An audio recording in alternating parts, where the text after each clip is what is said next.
আমার নাম মিতালি। বিয়ের ৬ মাস পরেই জানতে পারি আমার বর আমাকে ছেড়ে দ্বিতীয় বিয়ে করবে। আমার জীবনের কাহিনী শুনে আপনাদের আত্মাও কেঁপে উঠবে। আসলে ছোটবেলা থেকে আমি মায়ের ভালোবাসা পাইনি। ছোটবেলায় আমার মা মারা যায়। বাবা আমাকে একা হাতে মানুষ করেছে। আমার মনে হয় আমার মতো এত ভালো বাবা আর কারো কাছে নেই। আমার বাবা আমার কাছে পৃথিবীর সবচেয়ে ভালো বাবা। মায়ের মারা যাওয়ার পরে বাবা মায়ের মতো আমাকে ভালোবাসা দিয়েছে। আমাকে কোনোদিন মনে হতে দেয়নি যে আমার মা নেই। বাবা আমার সঙ্গে খুবই ফ্রি ছিল। তাই আমার মনের প্রত্যেকটা কথা বাবার সঙ্গে আমি শেয়ার করতাম। আমি যখন কলেজ লাইফে পড়াশোনা করতাম, তখন একটা ছেলেকে ভালোবাসতাম। এই কথাটা আমি বাবাকে বলেছিলাম। আমি বাবাকে এটাও বলেছিলাম যাকে আমি ভালোবাসি তাকেই বিয়ে করতে চাই। বাবার এতে কোনো আপত্তি ছিল না। আমি যাকে ভালোবাসতাম সেই ছেলেটার নাম ছিল মুকেশ। আমি যখন বাবাকে মুকেশ ও আমার ব্যাপারে বলেছিলাম, তারপরে বাবা মুকেশের সঙ্গে ফোনে কথা বলেছিল এবং বলেছিল বাবা তার বাড়ি গিয়ে তার বাবা মায়ের সঙ্গে কথা বলতে চায়। মুকেশের বাড়িতেও আমাদের দুইজনের ব্যাপারে জানতো। মুকেশ তার বাবা মায়ের একমাত্র সন্তান ছিল। মুকেশের সঙ্গে কথা বলার ১ সপ্তাহ পরে বাবা তাদের বাড়ি যায় এবং মুকেশের বাবা মায়ের সঙ্গে আমাদের বিয়ের ব্যাপারে কথা বলে। মুকেশের বাবা মাও এই বিয়েতে রাজি ছিল। আমাদের প্যারেন্টস যেহেতু এই বিয়েতে রাজি ছিল, তাই আমি ও মুকেশ খুবই খুশি ছিলাম। আমরা দুইজনে তো ভাবতেও পারিনি যে আমাদের বিয়ের জন্য বাবা মা এত তাড়াতাড়ি রাজি হয়ে যাবে। কিন্তু আমি তো স্বপ্নেও ভাবতে পারিনি যার উপরের সৌন্দর্য দেখে ভালোবেসেছিলাম, সে ভেতর থেকে এতটা নীচ মনের মানুষ ছিল। এবং তার বাবা মা এত যে লোভী ছিল, আমি সেটা স্বপ্নেও ভাবতে পারিনি। তারপর আমার ও মুকেশের বিয়ের দিন ঠিক হয়। বিয়ের আগে মুকেশ বেশ কয়েকবার আমাদের বাড়িতেও এসেছিল। এইভাবে আমার যখন বিয়ের দিন চলে আসে সেদিন আমি খুব খুশি ছিলাম। কিন্তু অন্যদিকে বাবাকে একা ছেড়ে যাওয়ার দুঃখও ছিল। বিয়ের দিন মায়ের রাখা সোনার গয়নাগুলো বাবা আমাকে বের করে দিয়েছিল। মায়ের ইচ্ছে ছিল ওই গয়নাগুলো যাতে আমি বিয়েতে পরি। সেদিন আমি মাকেও খুব মিস করেছিলাম এবং ভাবছিলাম আজ মা বেঁচে থাকলে আমাকে বউ সাজতে দেখে কত খুশি হতো। তারপর বিদায়ের সময় বাবাকে জড়িয়ে ধরে আমি অনেক কান্নাকাটি করেছিলাম। তারপর বিদায় হয়ে চলে আসি শ্বশুরবাড়িতে। নিজের মনের মতো মানুষকে নিজের জীবনে পেয়ে আমি তো খুবই খুশি ছিলাম। যেহেতু আমি মুকেশকে আগে থেকেই চিনতাম ও জানতাম। তারপর সেদিন ফুলশয্যার রাতে মুকেশের সঙ্গে আমার খুবই ভালো সময় কাটে। শ্বশুরবাড়িতে ১ মাস খুব ভালো কেটেছিল। ১ মাস পরে আমার শাশুড়ির আসল চেহারা প্রকাশ পায়। উনি তো আমার প্রত্যেকটা কাজে যেন ভুল ত্রুটি খুঁজে বের করতেন। সেদিন সকালে উনি যখন আমাকে চা করে নিয়ে আসতে বলেন, তারপর আমি যখন চা করে নিয়ে যাই, তারপর উনি চাটা খেতেই মুখ থেকে বের করে ফেলে দেন এবং বলেন, "এটা চা বানিয়ে নিয়ে এসেছিস না শরবত করে নিয়ে এসেছিস? তুই জানিস না আমি এত মিষ্টি চা খাই না?" এই বলে উনি চাটা রাগে আমার শাড়িতে ছুঁড়ে ফেলে দেন। যদিও বা আমি চায়ে অল্প চিনি দিয়ে হালকা মিষ্টি চা করেছিলাম। তা সত্ত্বেও উনি জেনে বুঝে আমাকে কথা শুনিয়েছিলেন। ভেবেছিলাম বিয়ের পরে আমি একটা মা পাবো। কিন্তু উনি তো আমার উপর যা টর্চার শুরু করেছিলেন তাতে আমার এই বাড়িতে থাকতে খুবই অসহ্য লাগতে শুরু হয়েছিল। এমনকি মুকেশও দিন দিন তার মায়ের সঙ্গে তাল মেলাতো। একদিন আমি যখন দুপুরের খাবার রান্না করার জন্য রান্নাঘরে ঢুকি, তার ১০ মিনিট পরে আমার শাশুড়ি রান্নাঘরে ঢুকে পড়ে। আমি ওই মুহূর্তে তরকারি কাটছিলাম। আমার শাশুড়ি তখন বলে, রান্নাবান্না কখন হবে? সারাদিন যদি তরকারি কাটতে শেষ করে দিবি, ঘরের বাকি কাজকর্মগুলো কখন হবে? ওই সময় শাশুড়ির কথা শুনে ভয়ে তাড়াহুড়ো করতে গিয়ে আমার হাত থেকে গরম দুধের হাঁড়িটা নিচে পড়ে যায়। তারপর আমার পায়ে গরম দুধ পড়ে যাওয়ার জন্য আমার পা পুড়ে যায়। আমার শাশুড়ি তখন জোরে চিৎকার চেঁচামেচি শুরু করে দেয় ও বলে, "তুই কি একটা কাজও ঠিক করে করতে পারিস না? এতটা দুধ নষ্ট করে দিলি? এই দুধের টাকাটা কি তোর বাবা দিবে?" আমি তখন ভয়ে কেঁদে বলি, "মা, আমি এটা ইচ্ছে করে করিনি। ভুল করে আমার হাত থেকে পড়ে গেছিল।" আমার শাশুড়ির চিৎকারের আওয়াজ শুনে আমার শ্বশুর রান্নাঘরে আসে। তারপর আমার শাশুড়িকে বলে, "তুমি কিসের জন্য সবসময় বৌমাকে বকাবকি করো?" আমার শ্বশুর যখন আমার হয়ে কথা বলে তখন আমার শাশুড়ি আমার শ্বশুরের সঙ্গে ঝামেলা শুরু করে দেয়। তারপর আমার শাশুড়ি আমার শ্বশুরকে ২-৪ টে কড়া কথা শুনিয়ে রান্নাঘর থেকে রাগ করে চলে যায়। আমার শ্বশুর তখন আমার কান্না দেখে বলে, "তুমি কেঁদো না। তোমার তো পা পুড়ে গেছে। তুমি আমার সাথে চলো।" শ্বশুর তখন আমাকে নিজের রুমে নিয়ে আসে। আমি তখন শ্বশুরকে বলি, "বাবা, আপনি থাকতে দেন। আমি নিজে থেকে মলম লাগিয়ে নেব।" শ্বশুর তখন আমার ঘাড়ে হাত দিয়ে বলে, "না, না, তোমার অনেক পা পুড়ে গেছে। তুমি চুপ করে বসো। আমি তোমাকে মলম লাগিয়ে দিব।" এই বলে উনি জোর জবরদস্তি আমাকে বিছানায় বসিয়ে দেন। তারপরে আমার ড্রয়ার থেকে একটা মলম বের করে নিয়ে আসেন।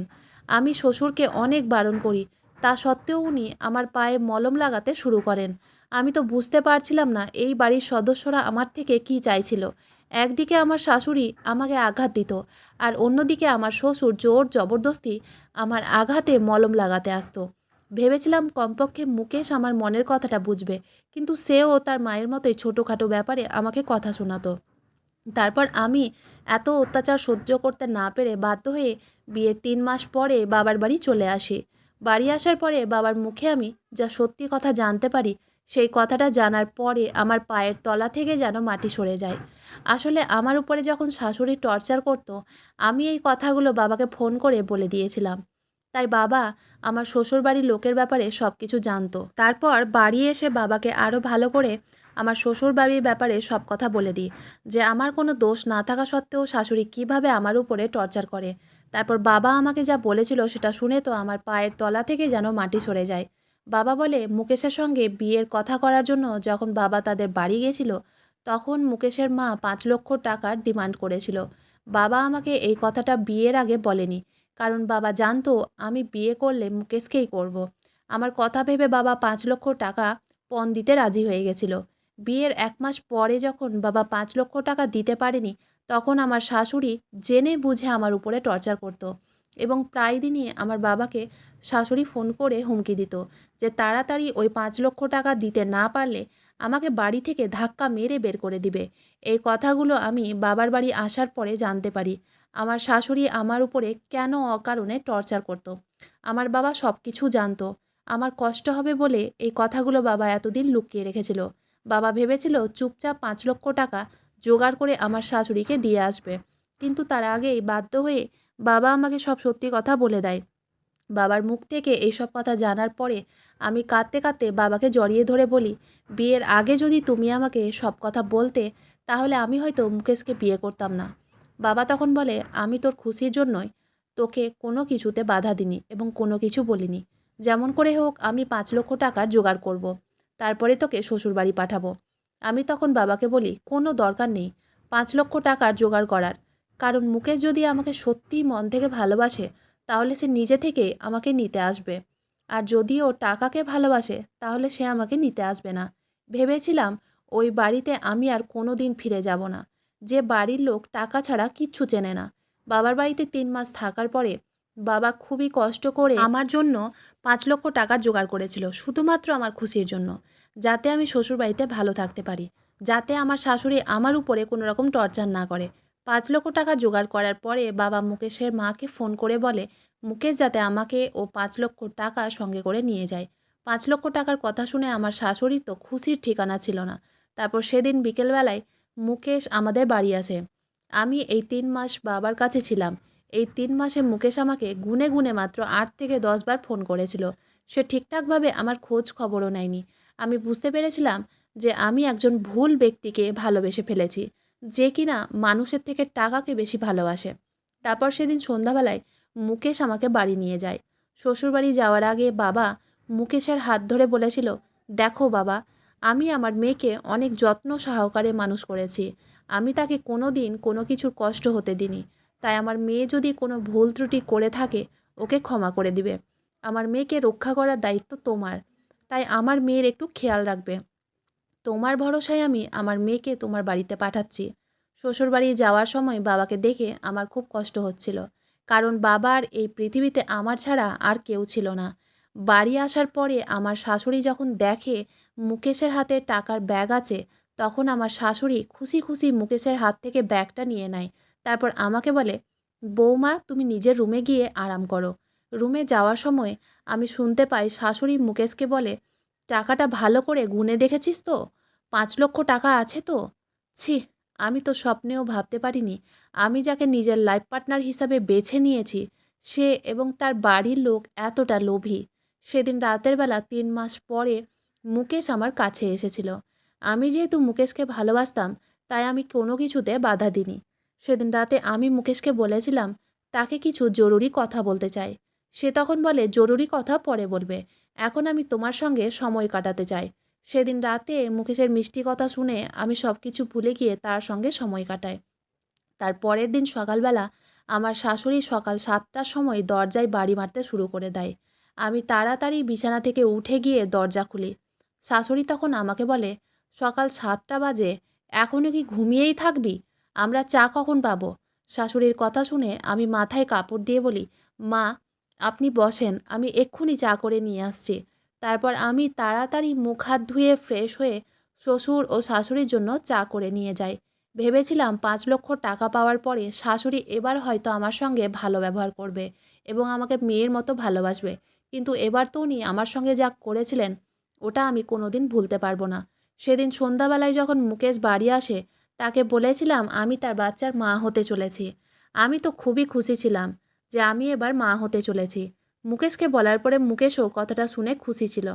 তারপর সে যখন তার মাকে ডেকে বলে যে আমি গর্ভবতী আছি, তখন তার মা আমাকে বলে, "এটা কি করে সম্ভব? তুই তো তোর বাবার বাড়িতেই ছিলি ৩ মাস থেকে। তাহলে এই বাচ্চাটা মুকেশের কি করে হতে পারে? তুই কার সঙ্গে মুখ কালো করেছিস? সত্যি কথা বল।" শাশুড়ির মুখ থেকে ওই ধরনের কথা শুনে আমার মাথায় যেন বাজ ভেঙে পড়ে। আমি তখন শাশুড়িকে বলি, "মা, আপনি এটা কী ধরনের কথা বলছেন? আমি মুকেশের বাচ্চার মা হতে চলেছি। আর এই বাচ্চাটা তো ৩ মাসের।" আমার শাশুড়ি তখন বলে, "এটা হতেই পারে না। তুই অন্য কোনো ছেলের সঙ্গে অবৈধ সম্পর্ক করে এই বাচ্চাটাকে নিজের গর্ভে ধারণ করেছিস। তাই এই বাচ্চাটাকে নষ্ট করতে হবে।" আমি তখন কেঁদে বলি, "আমি কোনো দিন এই বাচ্চাটাকে নষ্ট করব না।" আমি তখন মুকেশকে বলি, "তুমি এইভাবে দাঁড়িয়ে আছো কেন? তুমি তোমার মাকে বুঝিয়ে বলো যে এই বাচ্চাটা আমার ও তোমার।" তারপর আমার শাশুড়ি মুকেশের চোখের দিকে তাকিয়ে কিছু একটা ইশারা করে। তারপর মুকেশ তার মায়ের চোখের ইশারা পেয়ে সেও নিজের কথাটাকে ঘুরিয়ে দেয়। ও বলে, "মা ঠিকই বলছে। তুমি তো ৩ মাস থেকে বাবার বাড়িতে ছিলে। তাহলে এই বাচ্চাটা আমার কি করে হতে পারে? তুমি নিশ্চয়ই আমার পিঠ পিছে অন্য কোনো ছেলের সঙ্গে সম্পর্ক করেছো। তাই এই বাচ্চাটাকে নষ্ট করতে হবে।" আমি শাশুড়ি ও বর দুজনকে বোঝানোর চেষ্টা করি, কিন্তু তারা আমার একটাও কথা শোনেনি। তারপর সেদিন সন্ধ্যাবেলায় আমার শাশুড়ি বাচ্চা নষ্ট করার জন্য একটা ট্যাবলেট নিজের হাতে করে আমার কাছে নিয়ে আসে এবং আমাকে বলে, "ভদ্রভাবে এই ওষুধটা খেয়ে নে। তাহলে কালকের মধ্যেই তোর বাচ্চাটা নষ্ট হয়ে যাবে।" আমি তখন ওষুধটা হাত থেকে ফেলে দিয়ে বলি, "আমি নিজের বাচ্চা নষ্ট করব না। এটাই আমার শেষ কথা।" আমার শাশুড়ি তখন আমার চুলের মুঠি ধরে বলে, "আমার সঙ্গে একদম তর্ক করবি না।" এই বলে উনি মুকেশকে ডাকতে শুরু করেন। তারপর বলেন, "তাড়াতাড়ি মিতালির হাত দুটো ধর। আমি ওষুধটা ওর মুখের মধ্যে ভরে দিচ্ছি।" তারপর মুকেশকে আমি বারণ করেছিলাম, তা সত্ত্বেও সে আমার হাত দুটো চেপে ধরে এবং শাশুড়ি আমার চুলের মুঠি ধরে জোর জবরদস্তি ওষুধটা আমার মুখের মধ্যে ভরে দেয়। তারপর মুখের মধ্যে জলের গ্লাসটাকে ঠেকিয়ে জোর করে আমাকে ওষুধটা খাওয়ায়। শাশুড়ি ও বরের অত্যাচারের কারণে বাধ্য হয়ে আমাকে ওই ওষুধটা খেতে হয়েছিল। আমি তো বুঝতে পারছিলাম না ৫,০০,০০০ টাকা দেওয়ার পরেও মুকেশ ও তার মা আমার থেকে আর কী চাইছিল। মুকেশের এত খারাপ ব্যবহার বিয়ের পরে দেখতে পাবো, আমি কোনোদিন স্বপ্নেও ভাবিনি। তারপর ওষুধটা খাওয়ানোর পরে মুকেশ আমাকে অনেক জোরে টেবিলে ধাক্কা মেরে ফেলে দেয়। জানি না কোথা থেকে মুখ কালো করে এখন আমার কপালে এসে জুটেছে। এই কথাটা বলে সে রুম থেকে চলে যায়। তারপর টেবিলে ধাক্কা মারার কারণে আমার পেটে অনেক জোরে আঘাত লেগে যায়। আমি তখন ব্যথার চোটে পেটে হাত দিয়ে কাঁদতে শুরু করি আর বাবার কথা ভাবতে থাকি। শ্বশুরবাড়ি আসার আগে বাবা বলেছিল, "এটাই হচ্ছে আমার আসল বাড়ি এবং সব কিছু মেনে নিয়ে ও সহ্য করে এই বাড়িতেই আমাকে থাকতে হবে।" কিন্তু প্রত্যেকটা মানুষের একটা সহ্য করার সীমা থাকে। তারা খুব ভালো করে জানতো এই বাচ্চাটা আমার ও মুকেশের। তা সত্ত্বেও আমাকে জোর করে বাচ্চা নষ্ট করার ওষুধ খাওয়ানো হয়েছিল, যেটা সহ্য করার মতো না। তারপরেও আমি চুপচাপ ছিলাম। তারপর আমার বাচ্চাটা যেহেতু ৩ মাসের ছিল, তাই ওষুধ খাওয়ার পরে আমার অনেক বেশি ব্লিডিং শুরু হয়ে যায়। যার জন্য আমাকে হসপিটালে যেতে হয় এবং সেখানে গিয়ে বাধ্য হয়ে আমাকে অ্যাবর্শন করাতে হয়। এবার শ্বশুরবাড়িতে আসার পরে আমার সঙ্গে যা অত্যাচার হয়েছিল সেগুলো আমি বাবাকে আর বলিনি। কারণ ৫,০০,০০০ টাকা দেওয়ার পরেও বাবা যদি জানতে পারে আমার শাশুড়ি ও আমার বর আমার সঙ্গে অত্যাচার করে, তাহলে বাবা আর সহ্য করতে পারবে না। ওই কারণে আমি দ্বিতীয়বার বাবাকে কিছু বলিনি। সেদিনের পর থেকে শাশুড়ি মুকেশকে আমার সঙ্গে ঘুমোতে বারণ করে দিয়েছিল। সেদিনের পর থেকে আমি রাতের বেলা রুমের মধ্যে একা ঘুমাতাম। আমার সঙ্গে এত অত্যাচার করার পরেও সব কিছু মুখ বুজে সহ্য করেছিলাম এবং সংসারের কাজকর্মে ব্যস্ত থাকতাম।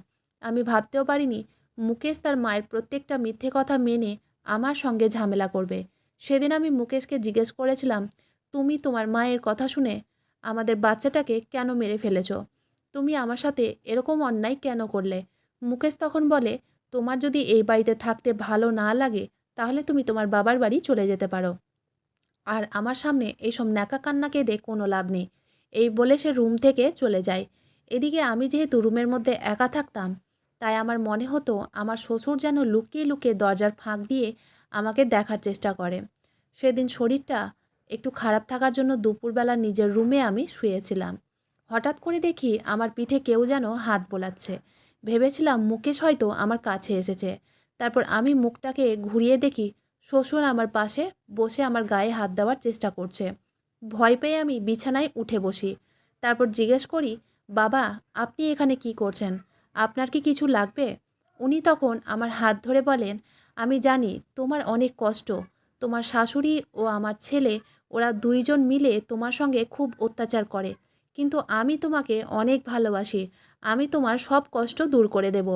উনার তাকানোর ভঙ্গি এবং কথা বলার ধরন আমার ভালো লাগেনি। তারপর উনার হাত থেকে আমার হাতটা ছাড়িয়ে নিয়ে বলি, আমি ঠিক আছি বাবা। আপনি এখন আমার রুম থেকে যেতে পারেন। ওই সময় উনি জোর করে আমার হাত দুটো ধরে আমার সঙ্গে নোংরামি করার চেষ্টা করেন। আমি তখন চিৎকার চেঁচামেচি শুরু করে দিই। ওই সময় মুকেশ বাড়িতে ছিল না। শাশুড়ি তখন আমার রুমে ছুটে আসে। তারপর আমার শ্বশুরকে ওই অবস্থায় দেখে আমার শাশুড়ি শ্বশুরের গালে এক থাপ্পড় মারে ও বলে, তোমার লজ্জা করে না? তুমি এই ঘর থেকে বেরিয়ে যাও। আমার শ্বশুর তখন রেগে গিয়ে বলে, তোমার সাহস কী করে হলো আমাকে থাপ্পড় মারার? তোমার লজ্জা করে না? তুমি মিতালির সঙ্গে যেটা করেছো সেটা কি ঠিক করেছো? আজ আমি বৌমাকে তোমার ও তোমার ছেলের ব্যাপারে সব সত্যি কথা বলে দেব। আমার শাশুড়ি তখন রেগে বলে, তুমি ভুলে যেও না তুমি একটা রাস্তার ভিখিরি ছিলে। আমি তোমাকে নিজের বাড়িতে উঠিয়ে নিয়ে এসেছি, তাই নিজের সীমা পার করবে না। আমার শ্বশুর তখন রেগে বলে, তুমি যে কত ভালো সেটা তো আমি খুব ভালো করেই জানি। মুকেশের বউ থাকতে তুমি আর একটা জায়গায় মুকেশের বিয়ে ঠিক করেছো। তুমি কি এটা ভালো কাজ করেছো? আমি তো মিতালিকে একটু ভালোবাসা দেওয়ার চেষ্টা করেছি। আর তুমি কি করেছো? সব কিছু জেনে শুনে তুমি মুকেশ ও মিতালির বাচ্চাটাকে মেরে ফেলেছো। কারণ এই বাচ্চাটা হয়ে গেলে তুমি মুকেশের দ্বিতীয় বিয়ে করাতে পারতে না। এই সব কথা বলে শ্বশুর রুম থেকে অনেক রেগে বাইরে বেরিয়ে চলে যায়। শ্বশুরের মুখ থেকে এইসব কথা শুনে আমি শাশুড়িকে জিজ্ঞেস করি, মা, বাবা এসব কি বলে গেছে? বাবা যা বলে গেছে সেটা কি সত্যি? আপনি কি মুকেশের দ্বিতীয় বিয়ে করাতে চান? শাশুড়ি তখন আমাকে বলে, কথাটাকে না ঘুরিয়ে আগে তুই এটা বল, আমি মুকেশকে তোর সঙ্গে ঘুমাতে বারণ করেছি, তার জন্য তুই আমার বরের সঙ্গে সম্পর্ক করতে চেয়েছিস? ছি! তোর মতো মেয়েকে আমি বাড়ির বউ বানিয়ে নিয়ে এসেছি, ছি ছি! এই বলে উনি আমার প্রশ্নের কোনো উত্তর না দিয়ে রুম থেকে বেরিয়ে চলে যান। শ্বশুরের মুখ থেকে ওই কথাগুলো শুনে আমার মনে সন্দেহ জাগে। তারপর আমি থাকতে না পেরে মুকেশকে জিজ্ঞেস করেছিলাম, তার মা কি সত্যি দ্বিতীয় বিয়ে করিয়ে দিতে চায়? কিন্তু মুকেশ আমার প্রশ্নের কোনো উত্তর দেয়নি। সে আমার সঙ্গে ঠিকঠাকভাবে কথাও বলেনি। তার মুখে তো একটাই কথা ছিল, আমি নাকি তার পিঠ পিছে অন্য কারো সঙ্গে সম্পর্ক করেছি। সেদিন আমি বুঝতে পেরেছিলাম আমার শাশুড়ি ও মুকেশ আমার থেকে কিছু একটা লুকোচ্ছে এবং তারা একটা বড় ষড়যন্ত্র করছে। সেদিন আমি ভেবে নিয়েছিলাম যেমন করেই হোক আমাকে সত্যি কথাটা জানতেই হবে এবং আমার শাশুড়ি যদি সত্যি মুকেশের দ্বিতীয় বিয়ে ঠিক করে থাকে, তাহলে আমাকে সেই মেয়েটার খোঁজ খবর লাগাতেই হবে। তারপর আমি শ্বশুরের ঘরে গিয়ে শ্বশুরের কাছে গিয়ে বলেছিলাম, আমি তো আপনাকে বাবার মতো মনে করেছিলাম। তারপরেও আপনি আমার সঙ্গে নোংরামি করার চেষ্টা করেছিলেন। আপনি কি এটা ঠিক করেছেন? আমি তো আপনার মেয়ের মতো। তখন উনি মাথা নিচু করে বলেন, বৌমা, আমি অনেক বড় ভুল করেছি। আমাকে ক্ষমা করে দিও। আমি তখন শ্বশুরকে বলি, আমি আপনাকে একটা শর্তে ক্ষমা করব। আপনি যদি আমাকে নিজের মেয়ে মনে করেন, তাহলে আপনাকে আমার সাহায্য করতে হবে। শ্বশুর তখন আমাকে বলে, ঠিক আছে, আমি তোমার সাহায্য করব। আমি তখন শ্বশুরকে বলি, আপনাকে সব সত্যি কথা বলতে হবে। মুকেশ কি সত্যি অন্য কোনো জায়গায় বিয়ে করতে চেয়েছে? তাহলে মুকেশের বিয়ে কোথায় এবং কার সঙ্গে ঠিক হয়েছে? বাবা তখন আমাকে সব সত্যি কথা বলে দেয় যে আমার শাশুড়ি 25 লক্ষ টাকার লোভে মুকেশের বিয়ে প্রিয়াঙ্কা নামের একটা মেয়ের সঙ্গে ঠিক করে দিয়েছে। প্রিয়াঙ্কা অনেক বড়লোক ঘরের মেয়ে। আমি যখন 3 মাস বাবার বাড়িতে ছিলাম, ওই সময় নাকি আমার শাশুড়ি মুকেশের বিয়ে প্রিয়াঙ্কার সঙ্গে ঠিক করে দেয়। এই কারণে আমার শাশুড়ি আমার উপরে টর্চার করত, যাতে আমি এই বাড়ি ছেড়ে চলে যাই। প্রথমে আমার শাশুড়ি আমার সঙ্গে মুকেশের ডিভোর্স দেওয়ার কথা ভেবেছিল। তারপরে বাবা যখন ৩ মাস পরে ৫ লক্ষ টাকার জোগাড় করেছিল, ওই কথাটা শুনে আমার শাশুড়ি মুকেশকে বলেছিল, মিতালিকে এই বাড়িতে নিয়ে চলে আয়, তাহলে ৫ লক্ষ টাকাটা পেয়ে যাবি। তারপরে তুই প্রিয়াঙ্কার সঙ্গে বিয়ে করবি এবং মিতালিকে এই বাড়ির কাজের মাসি বানিয়ে রাখবি। কারণ প্রিয়াঙ্কা নাকি বলেছিল সে শ্বশুরবাড়ি আসার পরে কোনো কাজকর্ম করতে পারবে না। তাই আমার শাশুড়ি ২৫ লক্ষ টাকার লোভে প্রিয়াঙ্কাকে বলেছিল, আমাদের বাড়িতে একটা কাজের মাসি আছে, তোমাকে কোনো কাজকর্ম করতে হবে না। আমার শ্বশুরের কাছ থেকে সব কিছু সত্যি কথা জানার পরে আমি বাবাকে ফোন করে সব সত্যি কথা বলেছিলাম। ভেবেছিলাম বাবাকে কিছু বলবো না, কিন্তু এত বড় কথা বাবাকে না জানিয়ে আমি আর থাকতে পারিনি। সব কথা জানার পরে বাবা আমাকে সেদিন নিতে এসেছিল। আমি বাবাকে বারণ করেছিলাম যাতে আমার শাশুড়ি ও মুকেশকে কিছু না বলে যে আমরা তাদের ব্যাপারে সব সত্যি কথা জেনে গেছি। তারপরে আমি বাবার সঙ্গে বাড়ি চলে আসি। বাড়ি আসার পরে বাবা মুকেশকে ফোন করে বলেছিল, তুমি আমার মেয়ের সঙ্গে এত বড় অন্যায় করেছো, এটার শাস্তি তোমাকে পেতেই হবে। আমরা থানায় গিয়ে তোমার ও তোমার মায়ের নামে কমপ্লেন করব। মুকেশ তখন বলে, আমি কোনো অন্যায় করিনি, আপনার মেয়ে আমাদেরকে ঠকিয়েছে, আপনার মেয়ে অন্য কোনো ছেলের সঙ্গে সম্পর্ক করেছে। আমার বাবা তখন রেগে বলে, চুপ কর শয়তান, তোকে বিশ্বাস করে আমার মেয়ের বিয়ে তোর সঙ্গে দিয়েছিলাম, কিন্তু তুই একটা শয়তান, তোকে আমি ছাড়বো না, তোর জন্য আমার মেয়ে অনেক কষ্ট পেয়েছে। এই বলে বাবা ফোন কেটে দেয়। তারপর আমি ও বাবা প্রিয়াঙ্কার বাড়ি যাই। প্রিয়াঙ্কার বাড়ি গিয়ে প্রিয়াঙ্কা ও তার বাবাকে সব সত্যি কথা বলে দিই এবং আমাদের বিয়ের সমস্ত ফটো প্রিয়াঙ্কা ও তার বাবাকে দেখায়। প্রিয়াঙ্কা তখন রেগে বলে, কিছু কিছু থার্ড ক্লাস ছেলেদের জন্য মেয়েদের জীবন নষ্ট হয়ে যায়।